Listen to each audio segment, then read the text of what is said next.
የዲጂታል ቱል ስንል በብዛት ይነሱ የነበሩት ከበፊት ጀምሮ አንደኛ ግብአት ራሱ አለመኖር ነው። ለዲጂታል ቱል ለመጠቀም ኮምፒውተሮች፣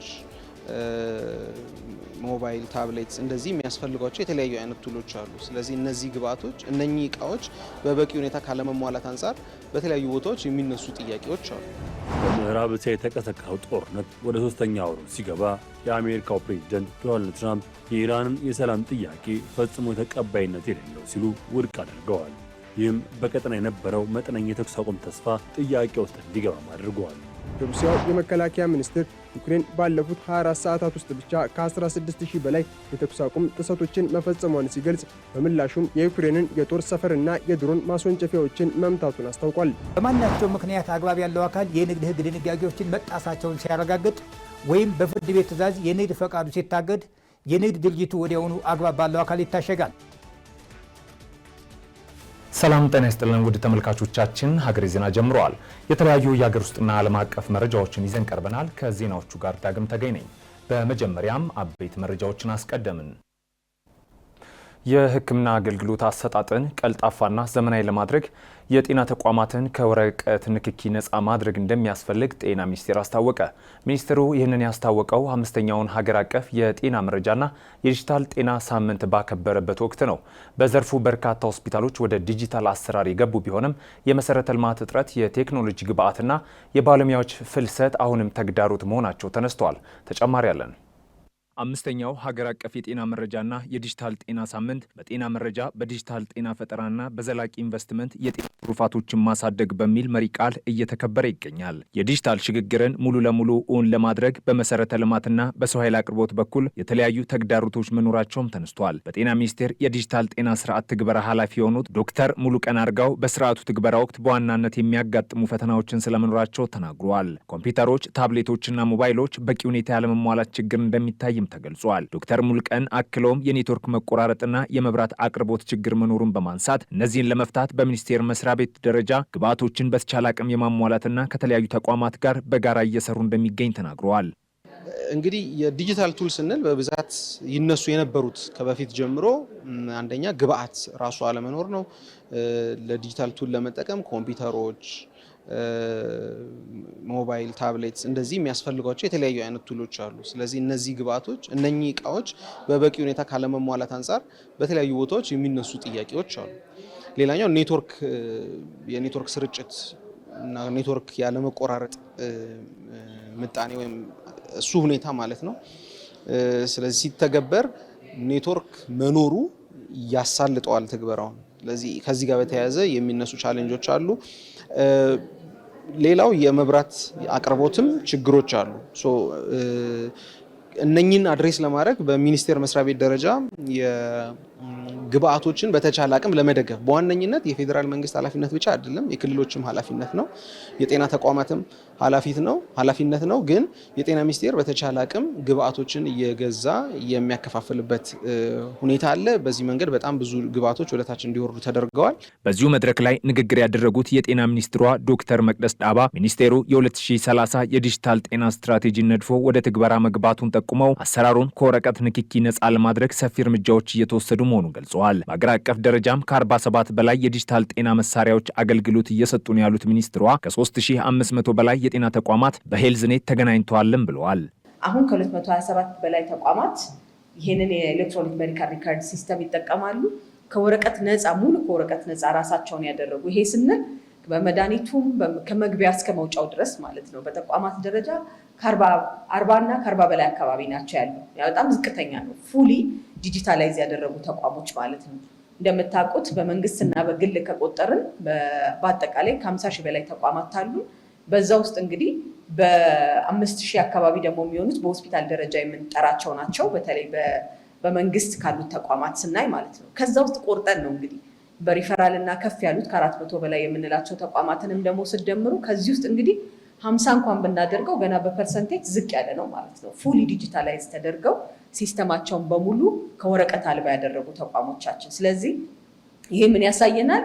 የዲጂታል ስርዓታችንንና የመረጃ ስርዓቶቻችንን ስናጠናክር ቀደም ብለን ቶሎ ኢንቨስት የምናደርግባቸው እርስ በርሳቸው በጊዜ መናበብ የሚችሉ ቋሚ ወጪዎቻችን እንዳይሆኑ ነገር ግን ባለሙያዎቻችንን ካሰለጠንን በኋላ ቋሚ ሆነ የመረጃ ስርዓት እንዲሆን የሚያግዙ ኢንቨስትመንቶችን እናደርጋለን። ከቴክኖሎጂ ግብዓትና መሰረተ ልማት ባለፈም የሰለጠነ የሰው ኃይልን በዘላቂነት ይዞ ከማቆየት አንጻርና አዳዲስ የፈጠራ ስራዎችን ወደ አንድ ወጥ ስርዓት ከማምጣት አንጻር ክፍተቶች እንዳሉም ዶክተር ሙሉቀን አክለው ጠቁመዋል። ከጤና መረጃ ስርዓት ጋር በተያያዘ ያለው ቻሌንጅ ምንድነው? ተርኖቨር ነው። ባለሙያዎች በቦታው ላይ ከመቆየት አንጻር የሚያጋጥሙ ቻሌንጆች አሉ፣ ክህሎት ጉዳዮች አሉ። እነኚህን ለማሳደግ ደግሞ ተደጋጋሚ ስልጠናዎችን መስጠት ከዛም ባለፈ አሁን በሙከራ ደረጃ እያየናቸው ያሉ በስልጠና በማሰልጠን ብቻ ስለማይቻል የተለያዩ የማህበራዊ ሚዲያ አማራጮችን በመጠቀም በእነኛ ቱሎች እንዴት ነው ራሳቸውን ባለሙያዎች ካፓሲቴት የሚያደርጉት የሚለውንም ጭምር እየሞከርን ያለንበት ሁኔታ ነው ያለው። እሱ ሲያልቅ በየፋሲሊቲው በደንብ የምናሰፋ ይሆናል። የዛኔ ባለሙያዎች ከክህሎት ጋር ያላቸው ኢሹ በደንብ አድሬስ ይደረጋል ማለት ነው። ስለዚህ የክህሎት ጉዳይ ሌላኛው ነው። ሌላው የሚነሳው እንግዲህ ሁሉም ከመጓጓት የመረጃ ስርዓቱን ለመጠቀም ካለው ጉጉት የተነሳ የተለያዩ አይነት ቱሎች በተበጣጠሰ ሁኔታ እዚህም እዛም ይሞከራሉ። ስለዚህ ይሄ የተበጣጠሰ ሙከራ ዘላቂ ከማድረግ አንጻር የራሱ የሚያመጣው ቻሌንጅ አለ ማለት ነው። በቀጣይ የጤና ተቋማት ከወረቀት ንክኪ ነፃ የሆነ ዘመናዊ አገልግሎት እንዲሰጡ ለማድረግ የ2030 የዲጂታል ጤና ስትራቴጂ መነሻ በማድረግ ከዩኒቨርሲቲዎች ከግል ሴክተሩና ከስታርታፖች ጋር በቅንጅት እየተሰራ መሆኑን በዚሁ መድረክ ላይ ተብራርቷል። ሳፋሪኮም ኢትዮጵያ የደንበኞቹ ቁጥር 13.6 ሚሊዮን መድረሱን አስታውቋል። ከአንድ ወር በፊት በተጠናቀቀው የድርጅቱ የበጀት ዓመት 15.9 ቢሊዮን ብር ገቢ ማግኘቱንም የገለጸው ድርጅቱ በቀጣዮቹ 7 ወራት ውስጥ ወደ አትራፊነት ለመሸጋገር ማቀዱንም ገልጿል። ሱባሎ ጋሻው ወደ ኢትዮጵያ ገበያ ከገባ 5ኛ ዓመቱ ላይ የሚገኘው ሳፋሪኮም ኢትዮጵያ የ90 ቀናት ንቁ ደንበኞቹ ቁጥር 13.6 ሚሊዮን መድረሱን አስታወቀ። በፈረንጆቹ ማርች 31 የተጠናቀቀውን የድርጅቱን የበጀት ዓመት ክንውን አስመልክቶ ለመገናኛ ብዙሃን መግለጫ የሰጡት የሳፋሪኮም ኢትዮጵያ ዋና ስራ አስፈጻሚ ዊም ቫን ሄለፑት ይህ የደንበኞች ቁጥር ከአምናው ተመሳሳይ ወቅት አንጻር የ54.2 በመቶ ብልጫ ያለው መሆኑን ገልጸዋል። የኔትወርክ አቅርቦት እድገት የደንበኞች ቁጥር እንዲያድግ ካደረጉ ምክንያቶች መካከል የሚጠቀስ መሆኑንም ዋና ስራ አስፈጻሚው ተናግረዋል። We have seen continuous good commercial momentum in terms of the customer growth.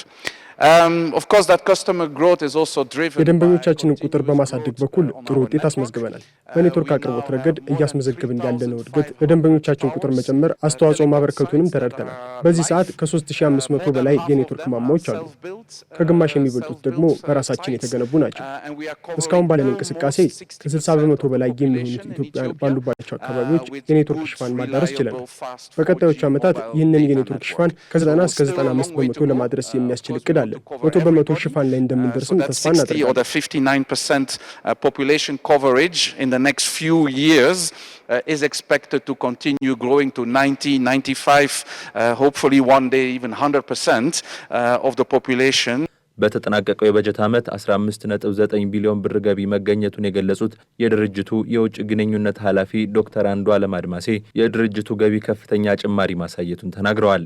ይሁንና ይህ ሂሳብ አሁንም ኪሳራ የሚያሳይ ስለመሆኑ የገለጹ ሲሆን በቀጣዮቹ 7 ወራት ውስጥ ወደ ትርፋማነት ለመሸጋገር እየተሰራ ነው ብለዋል። በዚህ ዓመት ያገኘነው ወደ 15.9 ቢሊዮን ኢትዮጵያ ብር ነው። ይሄ ማለት ከባለፈው ዓመት ጋር ሲነጻጸር በ130% ነው ያደግነው። ከእጥፍ በላይ ነው ያደገው ማለት ነው። ሌሎቹም ኢንካማችንም ስንመለከተው ስቲል ሎስ ሜኪንግ ነው፣ ኪሳራ ላይ ነው ያለው አሁንም። ነገር ግን ከባለፈው ዓመት የነበረው ኪሳራ በግማሽ ነው ይዞት የወረደው። በአሁኑ ሰዓት ላይ ብትመለከቱት በኬንያ ሺሊንግ ነው ያስቀመጥነው 39.5 ቢሊዮን ሎስ ያሳያል። ይሄ ከባለፈው ዓመት ጋር 70 ቢሊዮን ከነበረው ጋር ሲነጻጸር በግማሽ ሎሱ ቀንሷል ማለት ነው። በአጭር ጊዜ ውስጥ ምናልባትም በ6-7 ወር ውስጥ ኢቢዳ ፖዚቲቭ እንገባለን ማለት ነው። ሳፋሪኮም ኢትዮጵያ ከኢንቨስትመንት ባሻገር ኢትዮጵያ ውስጥ የተከናወኑ የሪፎርም ስራዎች ያላቸውን ውጤት የሚያሳዩበት ነው ያሉት የቦርድ ሰብሳቢው ኤርሚያስ እሸቱ በበኩላቸው ሳፋሪኮም የሚያስመዘገበው ውጤት ሌሎች ድርጅቶች ወደ ኢትዮጵያ እንዲገቡ የሚቀሰቅስ ነው ብለዋል። እንደ ሀገር የኢትዮጵያ መንግስት ያደረገውን ድካም እስካሁን ድረስ የተደረገውን የማክሮ ሪፎርም ውጤት ማሳያ መለኪያም ነው የሚሆነው። ስለዚህ ከዚህ በኋላ የሚመጡት ብዙ ኢንቨስትመንቶች ይሄንን እንደ ምሳሌ ያው ኮመርሻል ግሬድ ኢንቨስትመንት በጣም ከባድ ነው ወደ አንድ ሀገር ለማምጣት። ይሄ ደግሞ ኮመርሻል ግሬድ ኢንቨስትመንት $3 ቢሊዮን የሚደርስ ኢንቨስትመንት ወደ ኢትዮጵያ ሲመጣ ያው በታሪክ ቢመዘን አንድ ካምፓኒ ይህንን ያህል ኢንቨስት ያደረገ ካምፓኒ ብዙ የለም እኛ ሀገር ውስጥ የመጀመሪያው ነው። በጣም ትልቅም ነው። ስለዚህ የዚህ ስኬታማነት በጣም ወሳኝነት አለው ብዬ ነው የማስበው። ሳፋሪኮም ኢትዮጵያ በቀጣይ ወራት የታሪፍ ማስተካከያ ሊያደርግ እንደሚችልም ተነግሯል። ኢራን ከአሜሪካ ጋር የሚተባበርን የትኛውንም ሀገር በሆርሙዝ ሰርጥ እስከ መጨረሻው እንዳይጠቀም እንደምታደርግ አስጠንቅቃለች።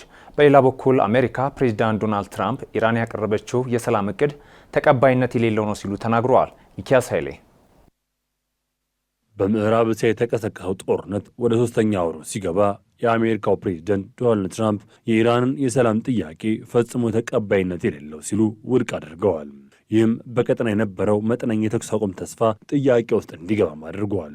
ትራምፕ በኢራን ላይ የሚከተሉት ከፍተኛ ጫና የመፍጠር ፖሊሲ ቴህራንን ከማንበርከክ ይልቅ ይበልጥ ወደ መግፋትና ወደ ወታደራዊ እርምጃ እንድትገባ ነው የሚሉ አስተያየቶችን በርክተዋል። ፕሬዚዳንቱ የኢራን ተወካዮች ያደረጉት ያለው ድርድር ጨዋታ በማለት መጥራታቸውና ላለፉት 5 ዓመታት አሜሪካ ስታልል ቆይታለች ሲሉ ተደምጠዋል። ይህም የአሜሪካ አቋም በተለይም በሆርሙዝ ሰርጥ ላይ የተፈጠረውን ወታደራዊ ውጥረት ዋነኛ መንስኤም ሆኗል። ይህ ውሳኔ በዓለም አቀፍ የንግድ ገበያዎች ላይ ከፍተኛ ድንጋጤን የፈጠረ ሲሆን በተለይም በኒውዮርክና በለንደን ንግድ ማዕከላት የነዳጅ ዋጋ በከፍተኛ ሁኔታ እንዲንርም አድርጓል። ብሬንት ድፍድፍ ነዳጅ በበርሜል ከ97 ወደ $105 ከፍ ማለቱ የዓለም ኢኮኖሚ ከኮቪድ በኋላ እያገገመ ባለበት ወቅት ተጨማሪ የዋጋ ግሽበት ስጋትንም ደቅነዋል። በተመሳሳይ ወታደራዊ መስመር ላይ የምትገኘው እስራኤል በጠቅላይ ሚኒስትር ቤንያሚን ኔታንያሁ አማካኝነት ጦርነቱ ገና እንዳልተጠናቀቀ ደጋግማ እየገለጸችም ነው። ኔታንያሁ ለሲቢኤስ የሰጡት ቃለ ምልልስም የኢራን የኒውክሌር መርሃ ግብር የኢራን ክምችትን ሙሉ በሙሉ እስካልወደመ ድረስ እስራኤል ጥቃቷን እንደማታቆም በቁርጠኝነት ተናግረዋል። እስራኤል ይህንን ጦርነት እንደ መደበኛ ግጭት ሳይሆን እንደ ሕልውና ጉዳይ ነው የምታየው። ኔታንያሁ እስራኤል ከአሜሪካ የምታገኘውን ዓመታዊ $3.8 ቢሊዮን ወታደራዊ እርዳታ በ10 ዓመታት ውስጥ ወደ ዜሮ ለማውረድ ማቀዳቸው ሀገሪቱ በራስ ወታደራዊ ውሳኔ ብቻ የምትመራና በማንም ላይ ጥገኛ ያላት ሀያል ለመሆን ያላትን ስትራቴጂካዊ ራዕይ ያሳያል። ይህም ደግሞ በቀጠናው ውስጥ ለሚኖረው ቀጣይ ግጭት እስራኤልን ይበልጥ ቆራጥና በማንም ማትገምት ያደርጋታል። ይህም የእስራኤል አቋም ከዋሽንግተን ጥብቅ አቋም ጋር ተዳምሮ በኢራንና በምዕራባውያን መካከል ያለው የዲፕሎማሲ መስኮት እየጠበበ መምጣቱንም ያሳያልም ተብሏል። ቴህራን በበኩሏ የአሜሪካ ጥያቄ እጅ መስጠት ነው ስትል ጥያቄውን ገልጸዋለች። ኢራን በሰጠችው ምላሽም የሉዓላዊነትን ጥያቄዎች የማዕቀብ መነሳትና በጦርነቱ የደረሰባት ጉዳት ካሳ እንዲከፈላት መጠየቋ ሁለቱ ወገኖች ምን ያህል የተራራቁ መሆናቸውን ያሳያል። በዚህ ሁሉ ውጥረት መሃል የኢራን ከፍተኛ መሪ ሞጅታባ ካሚኒ ለመጀመሪያ ጊዜ መመሪያዎች መስጠታቸው ትልቅ ትኩረትን ስበዋል። ለረጅም ጊዜ ከህዝብ እይታ ተሰውረው የቆዩት መሪው የኢራን ጦር ለከፋ ጥቃት ዝግጁ እንዲሆን ማዘዛቸው የቴህራን አገዛዝ ለረጅም ጊዜ ጦርነት መዘጋጀቱን ያሳያል።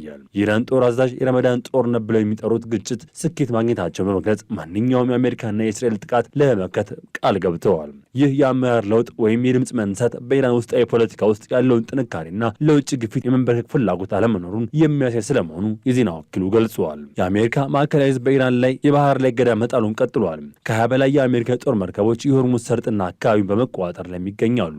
ይህ በእንዲህ እንዳለ ኢራን የአሜሪካ የባህር ላይ ደህንነት ውሳኔ ሀሳብ የሚደግፉ ሀገራትን ለዘላለም የሆርሙዝ ሰርጥን የመጠቀም መብታቸውን ሊያጡ እንደሚችሉ ማስጠንቀቋ ውጥረቱን ይበልጥ አባብሶታል። በዚህ መሃል አንዳንድ የነዳጅ ጫኝ መርከቦች የኢራንን ጥቃት ለመከላከል ሲሉ መከላከያ መሳሪያዎቻቸውን አጥፍተው በድብቅ ለመጓዝ እየተገደዱ መሆኑን ስታይም ዘግበዋል። እንደ ፈረንሳይና ብሪታንያ ያሉ ሀገራት የራሳቸውን ጦር መርከቦች ወደ ቀጠናው ለመላክ እያሰቡ መሆኑ ግጭቱ ወደ ሰፊ የአውሮፓና የአረብ ሀገር ጥምረት ሊያመራ ይችላል የሚል ስጋትም ቀስቅሰዋል። ሆኖም የፈረንሳዩ ፕሬዚዳንት ኢማኑኤል ማክሮን ፈረንሳይ በሆርሙዝ ሰርጥ ላይ ወታደራዊ ኃይል የማሰማራት እቅድ የላትም ማለታቸው በአውሮፓ ሀገራት መካከል በጉዳዩ ላይ ወጥ የሆነ አቋም የለም የሚሉ ወገኖች እንደ ማስረጃ ጠቅሰውታል። የእስራኤሉ የአየር ኃይል በደቡብ ሊባኖስ የሚገኘውን የህዝቡ ላይ ይዞታዎች ላይም ጥንካሬ ያለው ጥቃት ማድረሱን ቀጥሏል። ይህ ጥቃት በርካታ ሰዎችን ለልፈት የዳረገ ሲሆን የሊባኖስ መንግስት ይህንን ድርጊት የተኩስ አቁም ስምምነት መጣስ ነው ሲል ኮንኖታል። እስራኤል ግን ጥቃቱን የሚሰነዘረው የራስን ደህንነት ለመጠበቅና ከሊባኖስ የሚመጡ ስጋቶችን ለመቀነስ እንደሆነ ትከራከራለች። ይህ በሊባኖስና በእስራኤል መካከል ያለው ግጭት ከኢራን አሜሪካ ፍጥጫ ጋር በቀጥታ የተቆራኘ በመሆኑ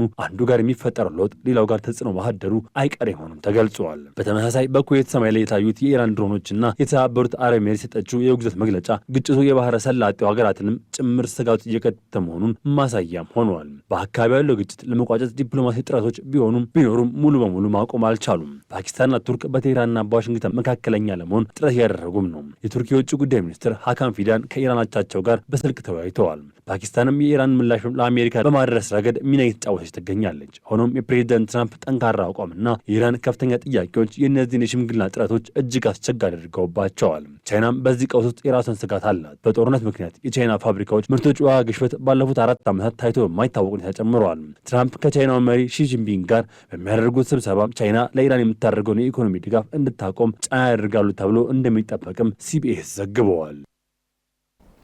ዩክሬን ባለፉት 24 ሰዓታት ውስጥ ብቻ ከ16000 በላይ ተኩስ አቁም ጥሰት መፈጸሟን የሩሲያ መከላከያ ሚኒስቴር አስታውቋል። በምላሹም የዩክሬን የጦር ሰፈርና የድሮን ማስወንጨፊያዎች ላይ ሩሲያ ጥቃት መፈጸሟ ተነግሯል። ደምሰው ሽፈራው ተጨማሪ አለው።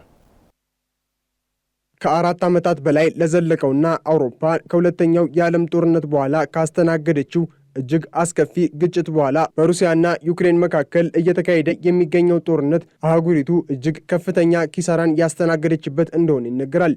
ይሁን እንጂ ከሰሞኑን ከሁለቱም ወገን የዲፕሎማሲያዊ እንቅስቃሴዎች እየታዩ ይገኛሉ።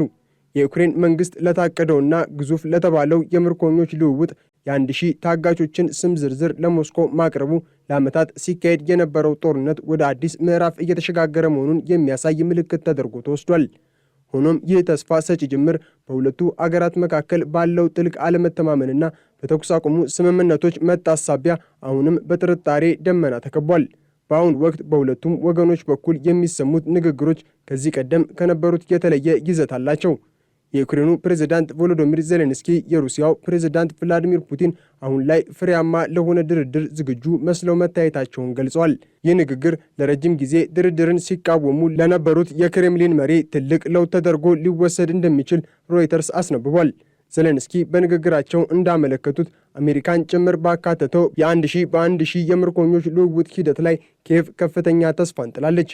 ይህ ልውውጥ ከተሳካ ከጦርነቱ መባባስ በኋላ ከተደረጉት የሰብአዊ ድጋፍ ስምምነቶች ሁሉ ትልቁ እንደሚሆን ይጠበቃል። ይሁን እንጂ ይህ በዲፕሎማሲው መስክ የታየው መጠነኛ እድገት በጦር ሜዳ ላይ ካለው እውነታ ጋር በእጅጉን የሚጋጭ እንደሆነ ስካይ ኒውስ ዘግቧል።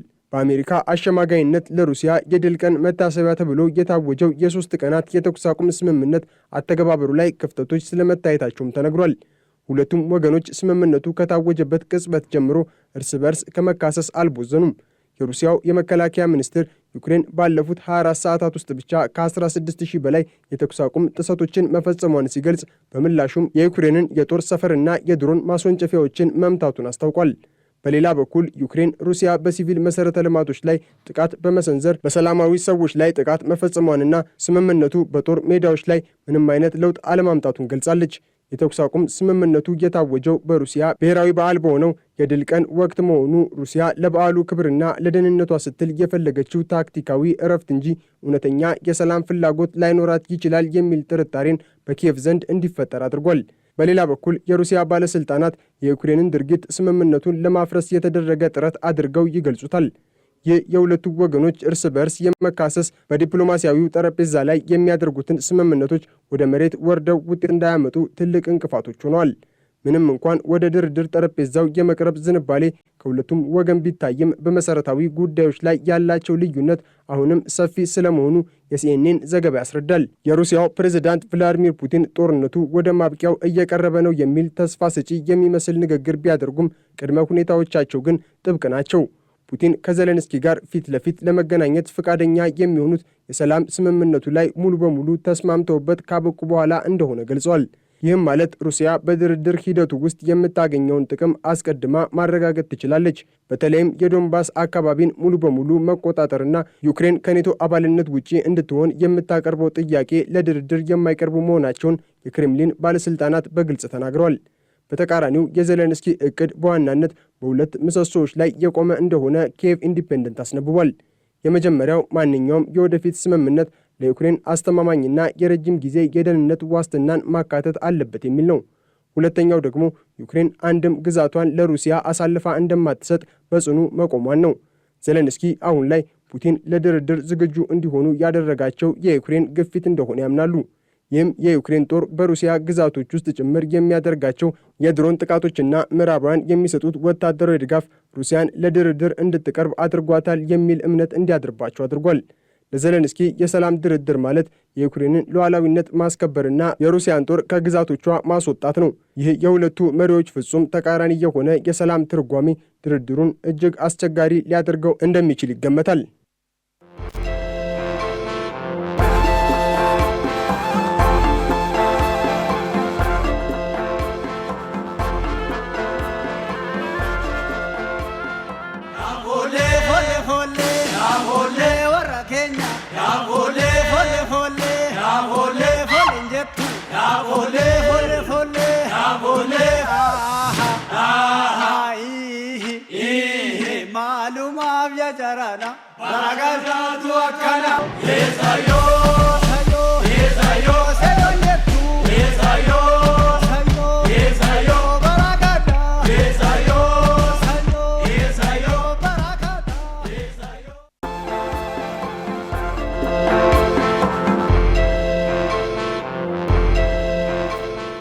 ውድ ተመልካቾቻችን ሀገሬ ዜና እንደቀጠለ ነው። አጫጭር ወዳልናቸው መረጃዎች አለፍን።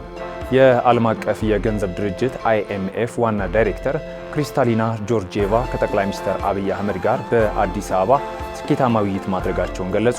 ዋና ዳይሬክተሯ ይፋ ባደረጉት መልእክት ኢትዮጵያ በአስቸጋሪ ወቅት ውስጥ ሆናም በጀመረችው ግዙፍ የኢኮኖሚ ማሻሻያ ፕሮግራም አስደናቂ የሆነ መሻሻል እያሳየች ትገኛለች ብለዋል። በውይይታቸውም IMF ለኢትዮጵያ የኢኮኖሚ ማሻሻያ ጥረት ያለውን ጠንካራ ድጋፍ እንዲሁም ተቋሙ ለኢትዮጵያና ለቀጠናው ያለውን አጠቃላይ ቁርጠኝነት ለጠቅላይ ሚኒስትሩ በድጋሚ ማረጋገጣቸውን ክሪስታሊና ጆርጂየቫ አስታውቋል። ጠቅላይ ሚኒስትር አብይ ከዋና ዳይሬክተሯ መልእክት ቀደም ብለው በማህበራዊ ትስስር ገጻቸው ባሰፈሩት መልእክት እንዳሉት ውይይቱ በኢኮኖሚያዊ እድገት በአጋርነትና ቅድሚያ በሚሰጣቸው የጋራ ጉዳዮች ላይ ያተኮረ ነው ብለዋል።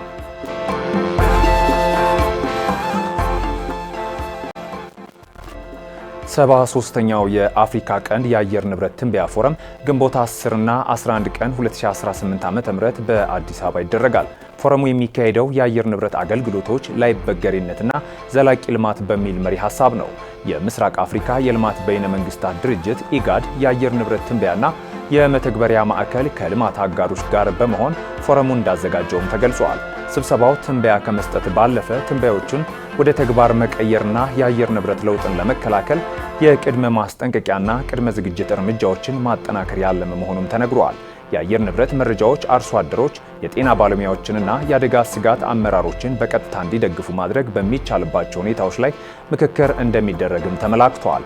በብሔራዊ የሜትሮሎጂ ተቋማት መካከል ያለውን ትብብር ማጠናከር ሌላኛው የመወያያ አጀንዳ ነውም ተብሏል።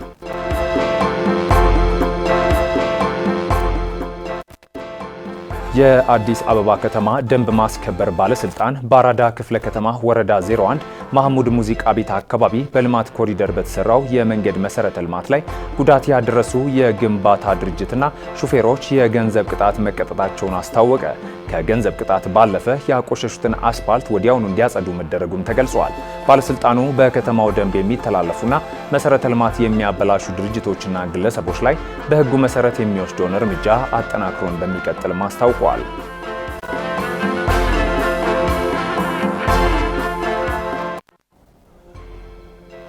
ከሀገር ማዶ ያገኘናቸው መረጃዎች አለፍን። የናይጄሪያ መከላከያ በሰሜናዊው ናይጀር ግዛት በታጣቂዎች ላይ በፈጸመው የአየር ጥቃት ንጹሃን ዜጎች ተገድለዋል የሚለውን ዘገባ አስተባበለ። ጥቃቱ መረጃን መሰረት ያደረገና የታጣቂዎችን ኢላማ ብቻ የመታ መሆኑንም አስታውቋል። የመከላከያ ቃል አቀባይ ሜጀር ጀነራል ማይክል ኦኖጃ ታጣቂዎች ጥቃት ለመሰንዘር እየተሰባሰቡ መሆኑን ተከትሎ እንደ አውሮፓውያኑ አቆጣጠር ከግንቦት 9 እስከ 10 ሌሊት በሽሮሮ ወረዳ በሚገኙ መንደሮች የድሮን ጥቃት መፈጸሙን ገልጸዋል። በጥቃቱም ቢያንስ 7 ታጣቂዎች መገደላቸውንና ነዋሪዎች አካባቢውን አስቀድመው በመልቀቃቸው የንጹሃን ጉዳት ሊኖር እንደማይችል ጠቁመዋል። ይሁን እንጂ የሀገር ውስጥ ሚዲያዎች በንጹሃን ላይ ጉዳት መድረሱን በመዘገባቸው ጦሩ ማጣራት እንዲደረግ አዘዋል። የናይጄሪያ ጸጥታ ኃይሎች ከተለያዩ ታጣቂዎችና ከእስልምና አማጽያን ጋር እየተዋጉ ሲሆን ባለፈው ወር በሰሜን ምስራቅ የአገሪቱ ክፍል በሚገኝ ገበያ ላይ በተፈጸመ ተመሳሳይ የአየር ጥቃት 200 ገደማ ንጹሃን መገደላቸው ይታወሳል።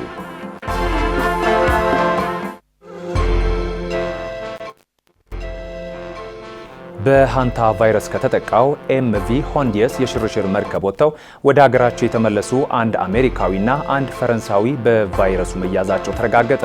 በአሁኑ ወቅት በስፔን ካናሪ ደሴቶች ከቆመው ከዚሁ መርከብ ከ90 በላይ ተጓዦች ወደ የሀገራቸው እየተመለሱ ይገኛሉ። በመርከቡ ላይ ከነበሩት ተጓዦች መካከል የኔዘርላንድስ ጥንዶችና አንዲት ጀርመናዊትን ጨምሮ 3 ሰዎች የሞቱ ሲሆን 2 በቫይረሱ መያዛቸው ተረጋግጠዋል። በሽታው ትኩሳት፣ የጡንቻ ህመምና የትንፋሽ ማጠር ምልክቶች ያሉ ሲሆን የዓለም ጤና ድርጅት ቫይረሱ ደቡብ አሜሪካ ውስጥ ከሚገኙ አይጦች ወደ ሰው እንደተላለፈም ገምተዋል።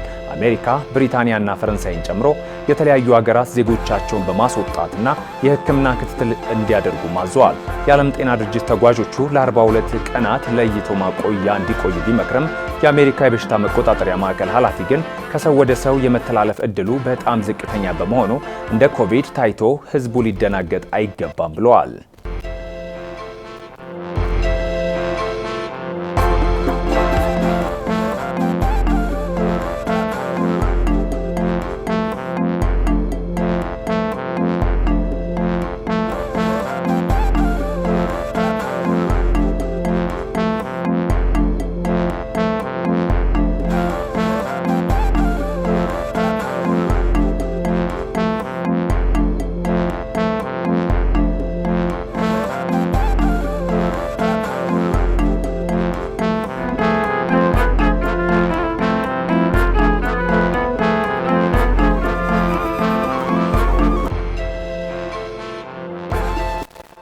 እንደ ወረቀት፣ ካርቶንና መሰል ምርቶች በቂ የጥሬ ዕቃ አቅርቦት አለመኖር በዘርፉ ሙያተኞች የሚነሳ ጉዳይ ነው። ካለው ተግዳሮት አንጻር በኢትዮጵያ ውስጥ በዘርፉ ተሰማርተው የሚገኙ አምራቾች አለመኖራቸው የተመላከተ ሲሆን ጭላሎ ፉድ ኮምፕሌክስ እንደ ክራፍት ፔፐር ያሉ ግብዓቶችን በማምረት ወደ ገበያ ለማቅረብ መዘጋጀቱን ገልጸዋል። ምረት ደግፍ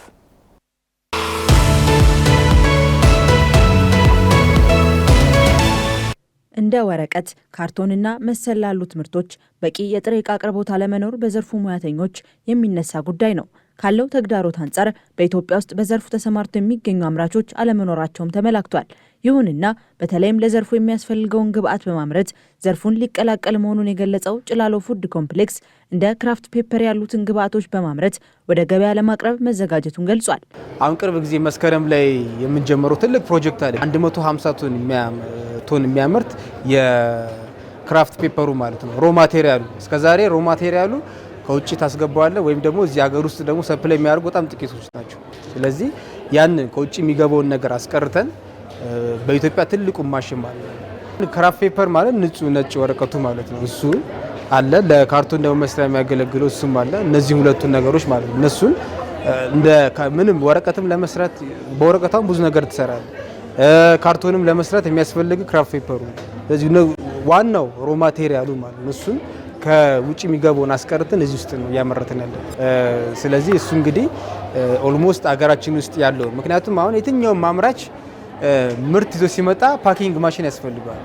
ስለዚህ ፓኪንግ ደግሞ ሞስት ኦፍ ዘ ታይም ጥራቱን የጠበቀ የሚሆነው በካርቶን ስታደርገው። ስለዚህ ያን ካርቶን ደግሞ እኛ ሰፕላይ ለማድረግ ከወዲሁ ዝግጅታችንን አጠናቀን መስከረም ላይ እንጀምራለን ማለት ነው። ክራፍት ፔፐር በተለይም ክብደት ላላቸው እቃዎች መያዣነት የሚያገለግል ሲሆን በርካታ የንግድ ተቋማት ለእቃ ማሸጊያነት፣ ለከረጢትነት የሚገለገሉበት ምርት መሆኑንም ባለሙያው ገልጸዋል። ተቋሙ የሚያመርታቸውን የካርቶን ምርቶች ለሌሎች ምርቶቹ ማሸጊያነት እያዋለ እንደሆነ ማክለዋል። ይሁን እንጂ አብዛኛው ሕብረተሰብ የሀገር ውስጥ ምርቶችን አለማበረታታቱን ጠቅሰው ይህ ግንዛቤ መለወጥ እንዳለበትና የሀገር ውስጥ ምርቶች ቅድሚያ ሊሰጣቸው እንደሚገባም አንስተዋል።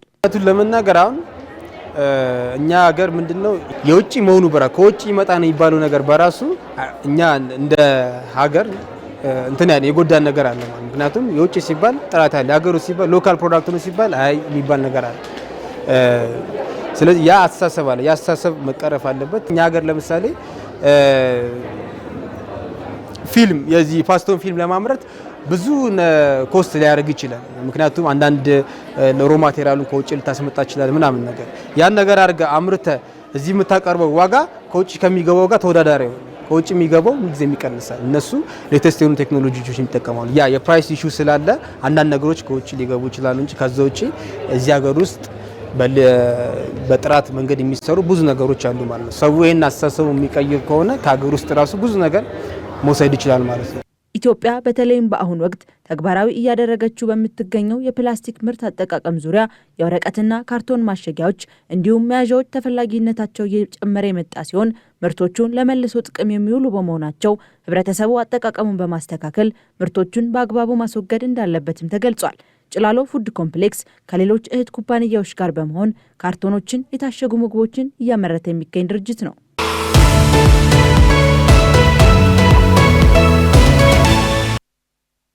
የንግድ ፍቃድ ምዝገባና የንግድ ስራ ፍቃድ አገልግሎት አሰጣጥ ስርዓት ፍትሐዊ፣ ዘመናዊ፣ ቀልጣፋና ተደራሽ በማድረግ የንግዱ ማህበረሰብ ከንግዱ ስርዓት የሚጠበቀውን አገልግሎት እንዲያገኝ በማስፈለጉና ለሌሎች ተያያዥ ምክንያቶች የንግድ ፍቃድ ምዝገባና የንግድ ስራ ፍቃድ ህግ ሊወጣ ችሏል።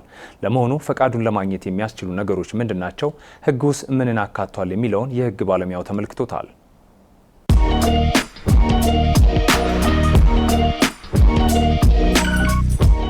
ጤና ይስጥልን። ጠበቃ እንዳርጌ ካሴ ነኝ።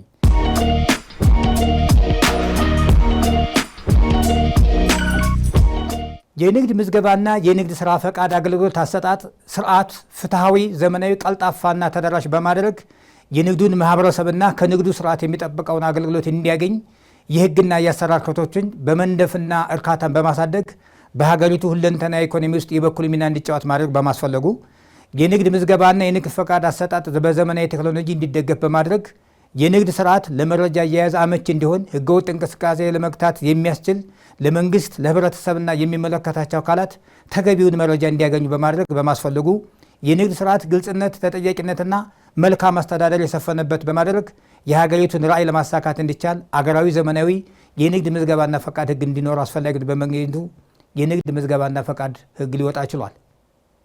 ተጠያቂነትና መልካም አስተዳደር የሰፈነበት በማድረግ የሀገሪቱን ራዕይ ለማሳካት እንዲቻል አገሪቱ ዘመናዊ የንግድ ምዝገባና ፈቃድ ህግ እንዲኖር አስፈላጊ ሆኖ በመገኘቱ የንግድ ምዝገባና ፈቃድ ህግ ሊወጣ ችሏል። የንግድ ስራ ፈቃድ የተሰጠው ነጋዴ ፈቃዱ በተለያየ ምክንያት ሊታገድ የሚችል ሲሆን እነዚህም የንግድ ስራውን የጤናና የጽዳት አጠባበቅ፣ የአካባቢ እንክብካቤ፣ የአደጋ መከላከልና የንግድ ዕቃውን ወይም የአገልግሎቱን የጥራት ደረጃ ካጓደለ፣ በህጉ የነጋዴ ግዴታዎች ተብለው የተቀመጡትን ደንቦች የጣሰ ከሆነ፣ አግባብ ያለው ባለስልጣን የሚጠይቃቸውን መረጃዎች በትክክለኛና በወቅቱ ያላቀረበ ከሆነ፣ የተሰጠው ወይም የታደሰው የንግድ ስራ ፈቃድ በሐሰተኛ ሰነድ ወይም ማስረጃ ተደግፎ መሆኑ ከተረጋገጠ፣ ወይም ፈቃዱን ከተሰጠበት ዓላማ ውጭ ሲገለገልበት ከተገኘ፣ ባስመዘገበው የንግድ ፈቃድ አድራሻ ያልተገኘ ከሆነ፣ የንግድ ህጉን አዋጁን ለማስፈጸም የወጡ ደንብና መመሪያ ድንጋጌዎችን የጣሰ ከሆነ አግባብ ያለው ባለስልጣን የንግድ ስራ ፈቃዱን ሊያገደው ይችላል። የንግድ ህጉን በአዋጁ መሰረት የወጡ ደንብና የመመሪያዎችን ድንጋጌ በመጣስ የንግድ ፈቃድ የታገደ ከሆነ ወይም በማናቸው ምክንያት አግባብ ያለው አካል የንግድ ህግ ድንጋጌዎችን መጣሳቸውን ሲያረጋግጥ ወይም በፍርድ ቤት ትዕዛዝ የንግድ ፈቃዱ ሲታገድ የንግድ ድርጅቱ ወዲያውኑ አግባብ ባለው አካል ይታሸጋል። ጉዳዩ የሚመለከተው ባለስልጣን ፈቃዱ የታገደበትን ምክንያትና አሳማኝ በሆነ ጊዜ ውስጥ ጉድለቶችን እንዲስተካከሉ ሊወስድ ስለሚገባው እርምጃ ለባለ ፈቃዱ በጽሁፍ የሚያሳውቀው ሲሆን በተሰጠው የጊዜ ገደብ ውስጥ ጉድለቶችን አስተካክሎ ሲያቀርብ በንግድ ስራ ፈቃዱ ላይ የተጣለው እግድ ተነስቶ ስራ ላይ እንዲውል ያደርጋል። የንግድ ስራ ፈቃድ የሚሰረዝበትን ሁኔታዎች እንመለከታለን። የንግድ ስራ ፈቃድ የሰጠው ነጋዴ የንግድ ስራውን በራሱ ፈቃድ የተወ እንደሆነ የንግድ ስራ ፈቃድ የተሰጠው ወይም የታደሰው ፈቃድ በሐሰተኛ ሰነድ ወይም ማስረጃ መሆኑ ሲረጋገጥ የንግድ ስራ ፈቃዱ ከተሰጠበት ዓላማ ውጭ ሲገለገልበት ከተገኘ በተሰጠው የጊዜ ገደብ ውስጥ ለንግድ ፈቃዱ እገዳ ምክንያት የሆኑ ጉድለቶች ያላስተካከለ ከሆነ የኪሳራ ውሳኔ የተሰጠበት ከሆነ የንግድ ስራ ፈቃዱን ያላሳደሰ ከሆነ አግባብ ያለው ባለስልጣን የንግድ ስራውን ፈቃድ ይሰርዛል። የንግድ ስራዎችን ለመስራት ፈቃድ ከማውጣት ይልቅ ፈቃድ መመለስ የበለጠ ዋጋ ስለሚያስከፍል ከወዲሁ ጥንቃቄ ማድረግ ያስፈልጋል የሚለው የዕለቱ ህገ ነክ ምክራችን ነው። አመሰግናለሁ።